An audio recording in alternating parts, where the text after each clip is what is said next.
ঈদের দিন সকালবেলা উঠে রান্না করা শেষ আমার। তারপরে তাদের খাবার দিয়ে দিয়েছি, রেডি হয়ে তারা খাচ্ছে, নামাজ পড়তে যাবে। তারপরে এই তো নামাজ পড়তে তারা এসে পড়েছে, তাড়াতাড়ি নামাজ পড়ে এখন বের হয়ে পড়লো।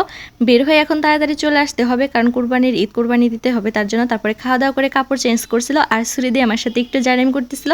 তারপরে ও আর বাবা যাচ্ছে দেখেন, তারপরে সে পিছের দিকে তাকিয়ে তাকিয়ে দেখতেছে আমি আসতেছি নাকি।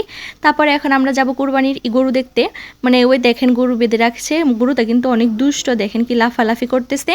আমরা এসেই দেখে আমাদের গরুটা জবাই দিবে, তার জন্য গরুটা এভাবে ফেলে দিচ্ছে। এখন গরুটা জবাই করে নেবে সবাই মিলে ধরে, মানে আমার খুব কষ্ট লাগতেছিল, মানে এরকম করে ধরে করতেছিল সবাই, আমার খুব কষ্ট হচ্ছিল। তারপরে গরু মাংস এসে পড়লো। গরু মাংস আমরা কিভাবে রান্না করি, কুরবানি মাংস এত পরিমাণ মাংস আমি প্রথম রান্না করতেছি, সেটা আপনাদের সাথে শেয়ার করব। দেখেন গরুর মাংস এখানে আমি প্রথমে সব ধরনের মশলা দিলাম, পেঁয়াজ মরিচ, তারপরে দিয়ে দিলাম ধনিয়া গুঁড়া, তারপরে দিয়ে দিলাম দেখেন জিরার গুঁড়া দিচ্ছি। তারপরে পরিমাণ মতো গরম মশলা দিচ্ছি, মনে হয় কোরবানি গরু মাংসের মধ্যে বলে একটু মশলা কম লাগে, তাই মশলা একটু কমিয়ে দিচ্ছি। তারপর হলুদের গুঁড়া, মরিচের গুঁড়া দিচ্ছি, তারপর স্বাদ মতো দিচ্ছি লবণ। মানে আমি এই প্রথম এত পরিমাণ মাংস নিজের হাতে মাখিয়ে রান্না করতেছি, ভাবতেই পারছি না যে আমি এতটা বড় হয়ে গেছি, তাও আবার মাখিয়ে।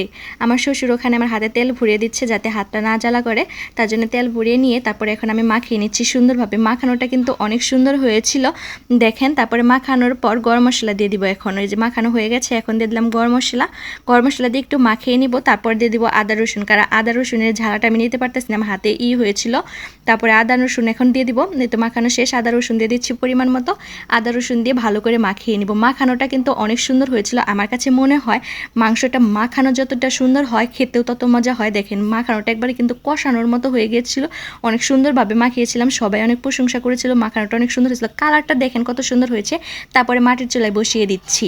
মাটির চুলায় কিন্তু গরু মাংস এইভাবে মাখিয়ে রান্না করলে কিন্তু খেতে অনেক বেশি মজা লাগে। তারপরে দেখেন সে আমাকে অনেক সাহায্য করতেছে, মানে বাকিটুকু আমি চুলায় দিয়ে দিচ্ছি, সে নেড়ে চেড়ে রান্না করে নিচ্ছি। তারপরে এই তো প্রায় রান্না শেষের দিকে, এখন আমরা নামিয়ে নিব। দেখেন কালারটা কত সুন্দর হয়েছে রান্না। আমার রান্নাটা কেমন হলো অবশ্যই কমেন্ট বক্সে কমেন্টে জানিয়ে যাবেন। আর এ পর্যন্ত ভিডিওটা দেখার জন্য সবাইকে ধন্যবাদ।